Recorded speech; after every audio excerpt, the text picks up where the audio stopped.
my coach, my mentor, my mindset guru, David Neagle. David, thank you so much for joining me. My pleasure. Honor to be here. Thank you. David is a high performance coach. He is a best-selling author of the book Millions Within. I have my copy here that's signed. I always like to show it off. He is also a part of really the star of the podcast, the Successful Mind podcast.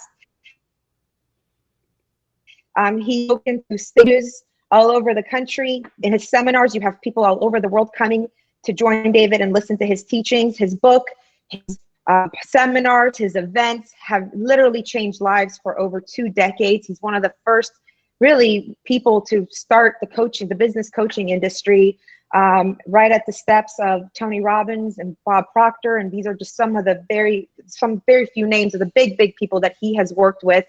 And I can personally say he has really changed me and Hisham's life. We found him where we were in a very tough spot in 2016, very beginning of 2016, with 2 little babies and a lot of business debt as we were getting started on our feet. And I mean, the journey we've been through with David, and as we have followed his teachings, has absolutely changed our lives. And he's one of those gifts that we're always looking for an opportunity to share. So I have a few things I want to accomplish tonight. One of the biggest ones is I want to make sure that we talk about David's Art of Success Summit that is going virtual live this week, that is really meant to support. All the proceeds are going to support the frontline healthcare workers in New York City.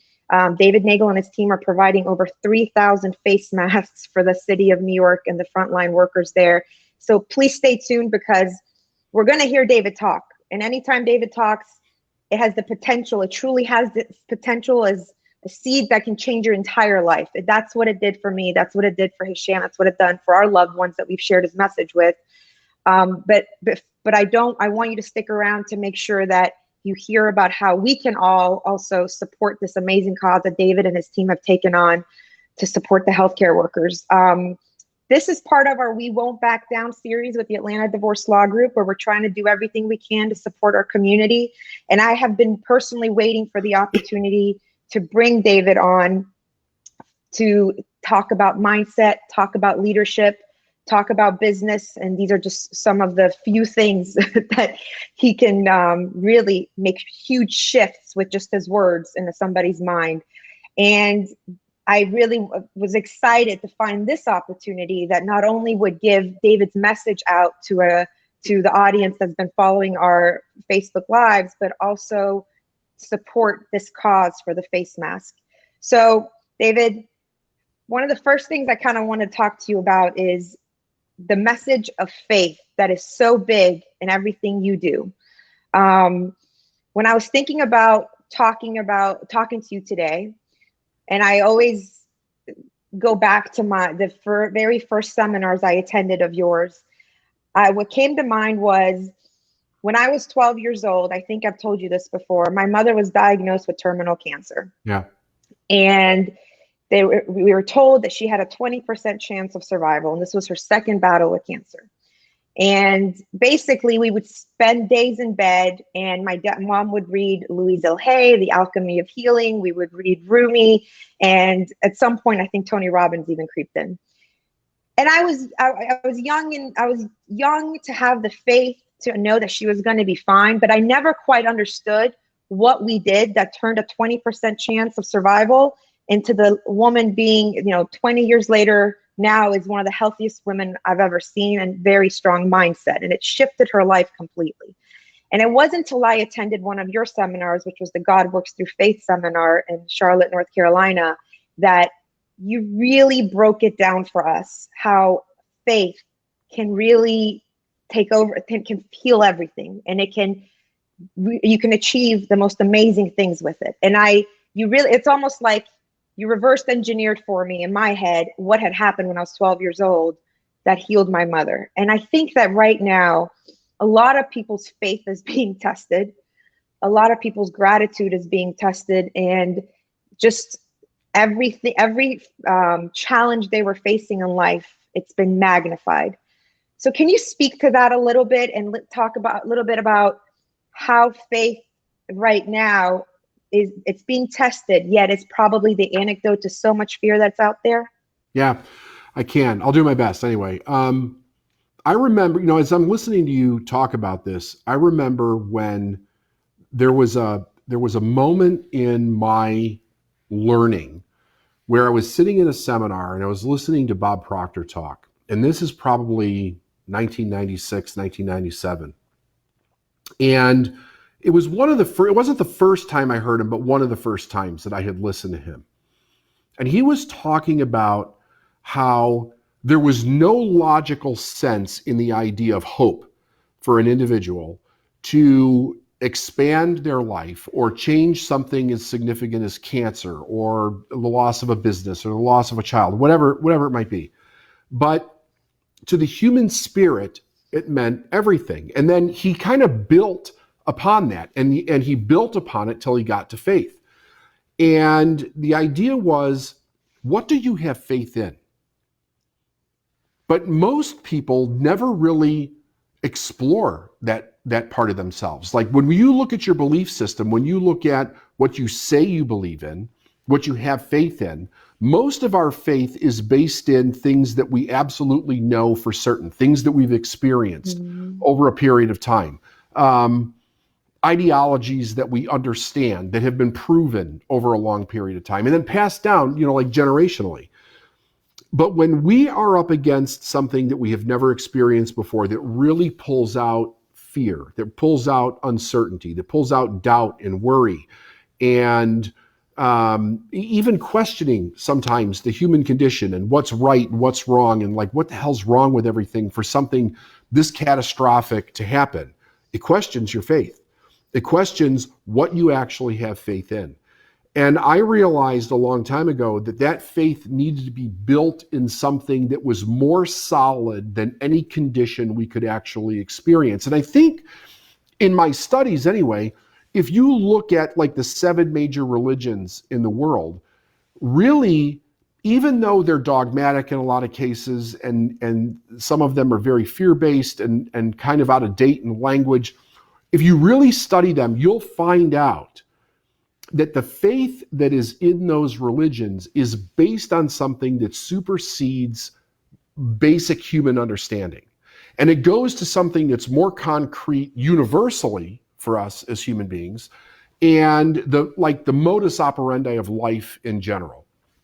So if as people, if we begin to study what that is, how does life work? What are the laws of the universe? How do they how can we use them to change the way that we think, to hold a vision of truth in front of us, regardless of what we're experiencing, where that remains the truth no matter what it is that is suggested to us?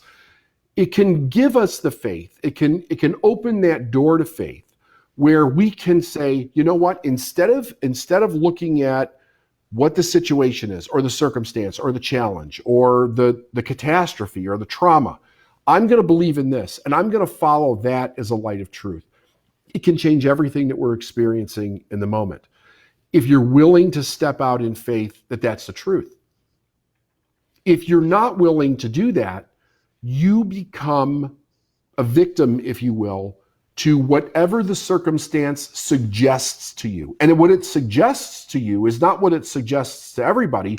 It suggests to you based on how you've been raised, what you believe about, let's say, business, money, health, humanity, life, death, friendship, religion, everything, like absolutely everything. You'll internalize it based on your perception of it, and your perception is based on your own belief system.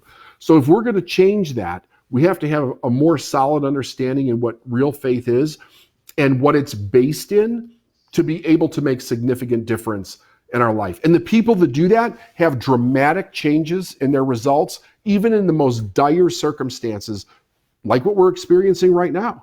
And you can change it on a dime, but you have to know what to put your faith in order to do that. David, what do you think? Because you're such a student yourself. You study. I mean, you have over 4,000 books in your library. This is a really fascinating thing that is happening, like on a global scale, right? This shared experience we're having. if you were to take like one lesson out of it in faith, in leadership, in business, in spirituality, whatever that or your religion may be, what do you think that is? What do you think we should walk away from this with? Well, when this first started to happen, and I was kind of watching to see like, where's this going? You know, what is this? How much of this is like hyperbole? How much is reality? What are we going to do? And it started to become more like, if you take like horror movies, right? Things that we imagine, that we create, you know, like fiction movies out of, and make it a reality. It started to become more and more like that. Yeah. Like nobody, if 6 months ago, if you said this is what's going to happen, everybody would be like, go to hell. Like there's absolutely no way. You're a fear monger. You know, you're worrying. You know, it's nuts. It's like it's never going to happen, and it happened. So I was kind of like, this is really interesting. One of the things that it's doing for almost everybody is it's making us stop. Yeah. It's making us stop and look at life in two ways. One, we have the way that we knew life to be. And I think that what's really important about that is that it questions everything that we believed in from a superficial level, and the systems and structures that we've created to make life work based on the way society is right now. And it's challenged them big time. So the problem that I see it, is that people put their faith in those systems. They put their faith in those structures. They put their faith in the people that believed in those things. Right. And now that they've basically completely stopped, the question is, how do you move forward regardless of what's actually happening? So that means that you've got to go inside. You've really got to challenge yourself, because the biggest fear is the unknown. Yeah. Like we don't know. Like every day, it's like, when's it going to happen? When's it going to change? When are things going to get back to normal? We don't know. We really don't know. So if you stop for a moment and you don't go into like fight, flight, or freeze around this, which is what a lot of people have done, especially the freeze part, and you think to yourself, let's just say that this lasted for a long period of time. It doesn't matter how long, whatever. What would you do to survive?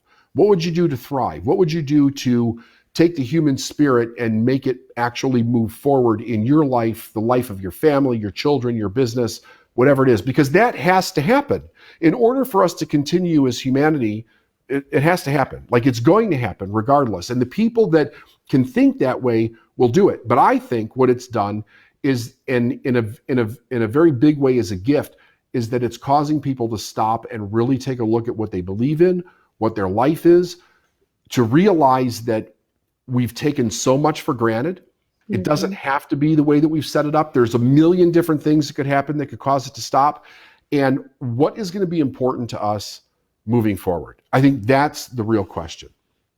Well, one of the lessons for me, and I caught myself in this very early on, that whole idea of what's the time frame here, right? Are we talking about 2 weeks? Are we talking about 3 weeks? And you always talk about the whole 9 to 5 mentality people have. Like, you know, work is 9 to 5. Work schedule is Monday through Friday. When is the weekend? And Wednesday's hump day, and Friday the weekend starts, and Monday's, oh gosh, it's Monday.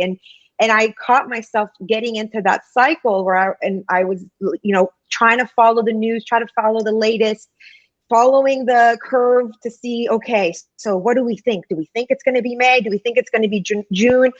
Till a point where I realized things will never be the same. Nope. The quicker I can accept that, and I can accept that, just say goodbye to yesterday, and tomorrow say goodbye to today, and so forth, and stop looking for this relationship, this unhealthy relationship we have as humans with time. It was a huge, huge gift to me. So I'm not as articulate as you in kind of describing that dysfunctional relationship we have with time sometimes. Could you kind of help navigate people through that? I think from babies, we're basically taught this idea of following and conforming to time and the time structure of other individuals, right? So you start to deal with it's interesting because when you're really little, mom and dad kind of conform to your time structure based on what you need, because they can't make you stop doing the things that you're doing because you're responding to what your personal needs are.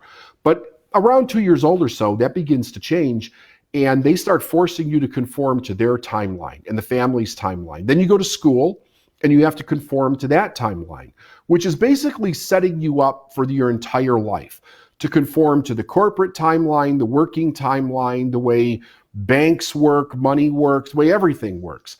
And we develop this idea of, when is it going to stop? When do I get to stop doing a thing that I don't like to do, that I have to do because I have to survive, in order to do what I really want to do? So that's where you end up with like the judgment of the week, where you have, like, oh shit, it's Monday, hump day, and thank God it's Friday. When do I get my vacation? When do I get to retire?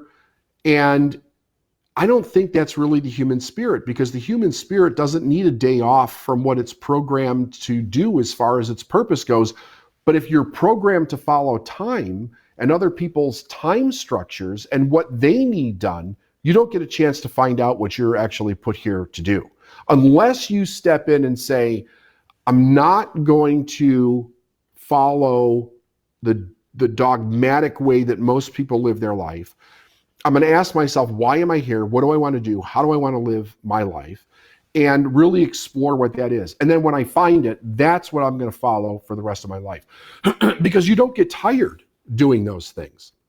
You only get tired doing things that you don't like to do, being around people that you don't like to be around, So, and what's unfortunate is that most of the world is under that kind of pressure to follow the system. And even with that, more and more people are breaking away from it, going, you know what, I'm going to live my own life. I'm going to figure it out. I'm going to do something. But even those people need to realize that what allows us to do that is the structures that we've set up for freedom, the structures that we've set up for commerce, the structures that we've set up for distribution. They allow those things to actually happen. If they go away, we lose that. And you're back to just living based on survival, which is what a lot of people are being forced to do right now. Even though they don't have to, they're still being forced to do it in their own mind. Yeah, and that's really interesting, because you and I kind of talked about this offline. This has magnified everything, Huge. Right? If you were having a tough relationship with your family, this is going to magnify that. If you were in trouble with your business, it's going to magnify that. If you were in business for the wrong reasons, it's going to magnify that. If you were having leadership trouble, this is magnifying that. And if you are a fear-based mindset, I mean, this is a playground for a fearful mind to play in. I mean, could you imagine a better scenario for a fearful mind to be thriving in right now? Yeah, because everything before this was basically negative. Now it's like double down on the negative. You can't go on the internet, you can't go on TV, you can't go on radio without seeing something about the damn virus and how it's affecting whatever. And now all the conspiracy theories are going, through the roof. So a person almost can't get away from it if they don't shut it off and decide to really think for themselves. Yeah, and for me, it's really been I think it has really taken a lot to really keep a resilient mind, but that really required for me and Hisham to shut down a lot of noise. We had to shut down a lot of noise from the media. We had to shut down a lot of noise from other outside sources in our lives that were their comfort level with fear was somewhere where ours isn't. Where we don't want to live in fear. We are doing our part to give back to the community, doing our part to protect our family and be prudent, but at the same time, we refuse to live in fear. And that has been challenging, I think, even for people who are wanting to move forward and wanting to be of service and wanting to lead and step up right now. It's at times it can feel isolating because you have to shut out a lot of noise. Yeah. So what message do you have for people who want to protect their mindset and want to stay strong through this and keep their resilience going, yet they're finding themselves having to isolate more in order to keep a stronger mindset? And that sometimes means you're not able to be of service to the level you want to be. Yeah, you have a good point there. So here's what I think. I think that we have to be very aware that from like a technological standpoint, we're being bombarded with the negative. That's what they make their money on. That's what dominates the media, as much negative as they can throw out there. So that's going to happen. We need to have the facts, so we need to be informed. So we need to get some information that's based in the facts, but that's really all that we need. The other thing is that I think that we need to, every day, we need to make a practice of being grateful in our life. Like, I think a person should start with their own personal life and look at, what can I be grateful for right now? Can I be grateful for me, my health, my house, my kids, my spouse, and begin to expand it out from there. Things that you know that have not changed really. And then start to look outside of that and look for things to be grateful, because you're giving a command to your mind to look for the good in things. It's way too easy to see the bad. And it can become very consuming. Like you become emotionally involved in the bad as soon as you're exposed to it. So you have to put forth an effort to say, I'm not going to get emotionally involved in the bad. I'm going to look for the good. I'm going to find the good. And when I look for the good, I'm also going to be aware of opportunity to be of service to other people, opportunity for things to be of service to me, taking care of myself, helping individuals in any way that I possibly can, moving my business forward, opportunity to help other people from a business perspective or a financial perspective. And I think that if we stay grateful, it allows us to see those things. If we become ungrateful, if we become bitter, if we become resentful, if the sheer amount of time that this is taking shuts off our enthusiasm about life, then it becomes a very severe problem for a lot of people. And here's the thing, the longer it goes, the more of a problem that's going to create. Because people have, there's only so much resolve that a person has when it's constantly day and night negative. So you have to plan for your own success. You have to be like, okay, every day, this is what I'm going to do. I'm going to have a routine. Morning to night. This is going to be my routine to maintain my mindset, to maintain my health, to maintain my relationships, and to continue to move forward until this is over. And I think that it's also important for those who have had the luxury to either work with you or work with some coach or read something where they've stayed on top of their mindset. Yeah. To have compassion for those that don't. That was one of the biggest things for me very early on. I remember feeling very strong and feeling very called upon to be of service however I could for my team, for the community, for my family. I remember Hisham and I having a conversation where we said, this is where we are now with our mindset is, at least since 2016, when we met you in the beginning of 2016, 4 years in the making to create a mindset that is being resilient through this. But not everybody has had that luxury, right? And I think it's so important to have compassion for them. And if you want to help them, you have to help them from where they're at. Could you speak to that a little bit? Yeah, 100%. So we cannot, for those of us that have really put work into our mindset and being able to control the direction in which we think and set goals and achieve great things in life, not everybody has done that. And it doesn't really matter why. What matters is that if we're going to help them, we can't expect them to see things the way that we see them. They're going to see them from their perception. They're going to see them from their trauma. They're going to see them from their experience in their life.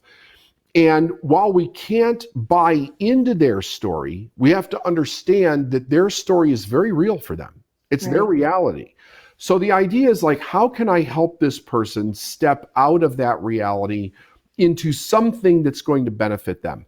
And it can't be what you think. It needs to be what they're capable of.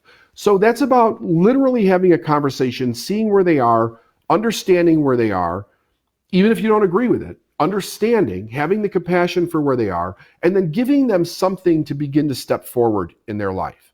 Like, I really believe that that's the way we need to do it, because you don't want to get sucked into their story. And let me tell you, it's very easy right now to get sucked into their story. You start talking to people all day long who are losing their business. they're fighting with their family, like things are going to hell for them, and you do that over and over again, before you know it, you start to become that reality yourself.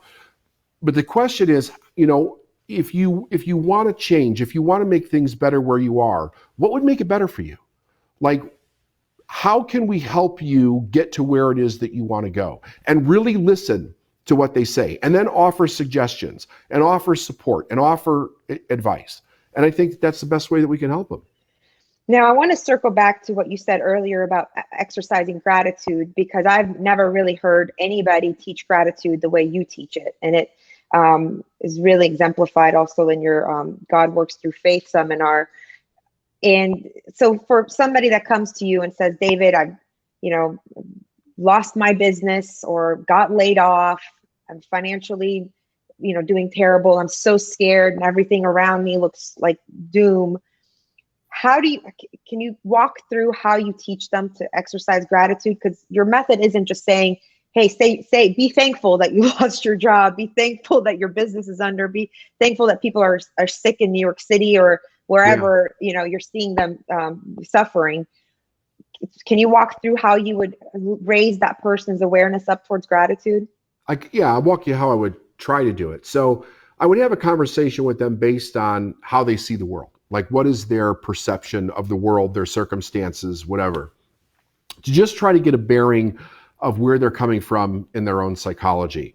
But the idea about gratitude around when there's a major problem or a trauma or a loss in a person's life is to raise your viewpoint more to a God's eye viewpoint, instead of just seeing within the problem itself. Because if you say to somebody who just lost everything, find something to be grateful for, like, they're going to punch you in the face. Like, it's not, let's face it, that's not helpful at all. So a lot of times it's just compassion in that moment. But then I think that if a person starts to realize that every single challenge that happens in our life is really an opportunity for us to grow to the next level, to the next dimension, to the next opportunity, to the next whatever in our life. If you work with a person on that and really show them that that's the way everybody's life has ever been, there's no reason to grow if there's not a problem, right? Like, none. There's no reason to grow if there's not a problem. So the problem is actually pinpointing the exact place where there's tremendous opportunity for that person. If we can get into what's happening with that individual and start to find the opportunity for them, not for us, but for them, it gives them hope and inspiration to make a change. Like, there's no reason to make a change before that, because in their mind, like, nothing's working out. Why the hell would I change for? Like, that's kind of like Pollyanna. What would I do that for? But if you can start to show them where there's opportunity, and if you really do have insight, you can see it, pretty right off, then it gives them inspiration to do it. And then you give them encouragement, and you see if they're willing to set a goal or create a new trajectory for themselves and hold them accountable. Like, it's about lifting people up in every way that we possibly can. And sometimes, David, for me, sometimes that meant just living a life of example. Because there was definitely moments in my journey, and as I continue on this journey, where I don't feel strong enough to go into the pit of fear with somebody, for sure, right? And go have that conversation. And I think it really takes a lot of awareness to be aware that that's where you're at right now, and have love and compassion for yourself, and say, at this moment, the best I can do is live by example. Absolutely. Live by example of not choosing fear, choosing faith, and staying in gratitude for what I, in my heart of heart, expect and know is going to happen. And that was really the reverse engineering that you did for me to understand what had happened in our household in 96, actually it was 95, when we helped my mom and helped her come to the mindset, and she helped herself, right? More than anything, She helped herself survive that diagnosis of terminal cancer. There was a clear expectation in all four of us, my brother and my dad and myself and my mom, that she is going to beat this thing. There's no doubt she's not going anywhere. And that expectation, staying in gratitude for that expectation, is almost like a demand on God, right? It is. Well, see, and I think that's a problem because people don't think that you can make demands on God or the universe, but they forget that human beings have been given free will and choice. So that doesn't arbitrarily get taken away at any point in time. We get to choose based on our choice is how we live our destiny, right? So Right. you guys got locked into her health, totally Right. locked into it. And that's what manifested. Like it worked through her and you manifested it, like period. Yeah. And it's just, once you see it, you'll never go back, right? Like you just Totally. know this is as real as any science out there. But I do think that exercise of gratitude right now is so huge for so many people. And I do want to talk about the seminar coming up because I'm getting mass comments already. People asking where do I sign up for this? Okay. So let's talk about Artist Success Summit real quick because this is where it stems from. Yeah. Artist Success Summit happens twice a year, Mhm. and Sham and I personally never missed one. We find them to be life-changing, and anybody that will listen to us preach about it, we make them come with us, and we always bring a band with us because it's a gift we feel like we're giving others by sharing this with them, and seeing the transformations come to life. And unfortunately, because of COVID-19, we were supposed to have one coming up next week, this week actually, May 6th through 8th. Yeah. And what was unfortunate has now turned into a huge fortune because you've pivoted as a strong, smart businessman and turned this into a live virtual event. So much larger audience, because this event sells out every time. That was totally sold out. It was sold out before. It was already sold out from like November or something. Yeah. So it's now a virtual event that a much larger audience can join. And this is the part that I love because there's so many business owners out there right now that are on such a short-term mindset thinking of what can I take? What can I take? What can I take? How many people can I sell to? And how much can I, get by with right now to make it by? And that's not at all what you and your team have done. You've actually lowered the cost of this event significantly you may not know the details, but I do. No, I know the details. I do. Because I've talked to your team about it. They've reduced the cost of this significantly to $97 a ticket. And they're not taking a dollar out of that. All of it's going straight to purchasing face masks for the frontline healthcare workers in New York City. You guys set out for a goal of 3,000, and I think we're like 15 ticket sales short of that. Yeah. So let me just tell you what happened. So what we did was, because we were sold out, we already had our October dates booked, but we hadn't started selling that event yet. So we moved everybody to October. But what we wanted to do was provide some value for the people that already had tickets for these 3 days, which is Wednesday, Thursday, Friday of this week. So we decided that we were going to do 90 minutes of teaching each day and 60 minutes of Q&A for people and bring out some of the best content in the event that's taught on those individual days. So we decided we were going to do that. And then we had an interesting story begin to develop in the company where a guy who was a client of ours for a while decided that he was going to turn his shop. I mean, he made like interiors for boats, and make masks and face shields for healthcare workers. And it went like viral on the news. So I talked to him and I said, listen, we want to do something really cool. Tell me what it costs to donate to your cause, because we want to help you. So we set a goal of 3,000 face shields and masks for the frontline healthcare workers in New York City. And we opened up the seminar those 3 days to anybody that wants to buy a ticket for $97 for Wednesday, Thursday, and Friday of this week. It's 90 minutes of teaching, an hour of live Q&A, that all of the $97 for that will go to providing face shields. So that's what we ended up doing. And I think we're like 14 away from hitting our goal. That's insane. And so every ticket that's purchased goes straight to providing a face shield. And 100%.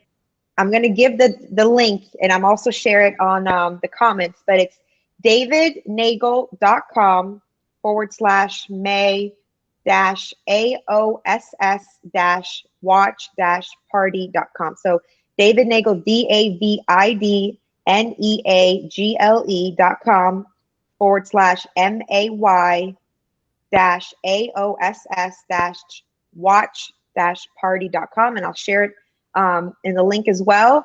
And I mean, I can just say I lost count of how many I've attended, but I have probably a book full of notes each time. And then I'm going back, and sometimes when I go to bed, I'm literally just opening this up and reminding myself of all these lessons in there. And I can't say I've ever heard it and it's ever sounded the same. It's different each time I'm listening to it. And of course, that means something for the person who's listening, that they've evolved, but you're such a constant student. You're always studying something new. You're always exposing yourself something different. And that's what's been so refreshing of working with you. There's a lot of there's obviously other coaches in the industry, but I just I've never seen one with the generosity of content that you have, and how you stay on top of it, and you see yourself as a student as well. So there's always something new that just like triggers the mind. Yeah. So whether you're a business owner, you're a leader, you're somebody that is just want to be your best and just want to be better, please attend this. Please get a ticket. And not only are you investing in yourself and shutting out some noise that, I mean, come on, guys, how many more times do you need to hear about the numbers on whatever channel it is, right? How many numbers you could spend the next 3 days learning how to not only thrive throughout this change in our reality, but also how to be of service to other people, how to be of service to yourself and your vision and your family, and really be better all around. So I know I brought every time I bring somebody there and tell them, hey, you got to come to this. They're in so much they are always coming back to me saying this literally changed my life. So David, also another thing before I let you go, your podcast is bar none. Thank you. I mean, I have team members from the firm that literally when somebody's having a rough day, I don't even have to say something. Somebody else will say, well, did you listen to David's podcast? That's what you should go do. And you've just really poured yourself into it. It's so deep, and you're making how many a week now? One a week? New episode, five episodes a week. Oh my God. Yeah. So there's 3 different things that we do, but it's 5 episodes a week currently. Yeah. And I mean, this show has also some huge names in it that you've interviewed, people like Gary Vaynerchuk, that you've had personally built in your network and you've worked with. And so the name of the podcast is the Successful Mind Podcast, and it's on Apple. Correct. What I recommend people do is get their tickets to the Art of Success Watch Party from today until Wednesday when the Art of Success Watch Party starts. Go on Apple, download the free podcast, and just take your mind into that space, because then when you see David live at the watch party virtual, you'll be at a whole different space because you've had this background of the podcast. And the podcast to me, when I was driving into the office, that was my drive into the office every morning. Some of the episodes I've listened to several times. Now it's part of my morning routine as I get ready at home. So I mean, and you're putting it out there for free. Wow. Yeah, it's totally free. It's incredible. It's totally free. Is there anything else, David, that I'm missing that we should share with people? I think the idea, like the things that you're talking about, that I really do appreciate you talking about them. My mindset behind it is, how do we help as many people as possible in the world? And it has nothing to do with COVID. It's been that way my whole career. And the reason that it's been that way is because somebody took the time to help me when I was struggling, and it made a huge difference. I do believe it was because I wanted to make a difference, like I wanted to change, but I didn't know how. And I never forgot that. And I never forgot that the idea is that you have to give in order to receive in life. Like that is the first fundamental law of the universe. You give to receive. All of nature follows this law, by the way. So I always felt that it was part of my human nature to do so. And it's something that I continue to follow in our business and our social activities. So, you know, if you can get that into your mind and not be such a desire to just consume or retract when something goes wrong, but actually look at, how do I give? How do I benefit in this situation? How do I benefit other people in this situation? It opens up all of the opportunity. The fear goes away, the contraction goes away, and you start to be inspired for doing something better. So that's what I want to say. And I'm so grateful. I'm so grateful to myself for in 2016, and to Hisham for the two of us saying yes to ourselves and showing up at your first event and continuing to say yes for more of your teachings, because that is exactly what you described is showed up for us when all this happened. Is we went straight into, what do we do for others at this point? Yeah. And if it wasn't for the journey we had been through with you, that seed of that lesson would not have been on autopilot, because that's what you've done for us now. There's a lot of gifts that you've given us that first took practice, first took training, first took a lot of awareness to exercise. But that idea of giving before you receive, you turn that part of us on autopilot. And so I'm grateful to myself for showing up and saying yes to you. Amazing things. You and Hisham have done amazing things. So you got to take the credit for that. Well, it's been an honor to get to be on this journey with you, David. Thank you so much. And I will be sharing everything in the comments section, guys, so that you can go and sign on. Personally, I just have to say this. If you have somebody that's a loved one to you and they're going through a hard time, this could be a really cool gift to give them. I've already purchased a few tickets for family members that might have not been the right place for me to do more than do that and give them this without any expectation. Just give it to them as a gift without any 100%. expectation of what you're going to get back or how they're going to be afterwards. Just let them be. But this is a really, really cool gift, I think, to give to people that are in pain, and you may not right now be in the right place to do what you want to do for them. And just know that 100% of the proceeds are going to the frontline medical workers that are working to keep us all safe and get on top of this damn thing. So that's very important to me and my company. And Sarah, I want to thank you very much for letting us do this. So it was great. Thank you, David. You're welcome.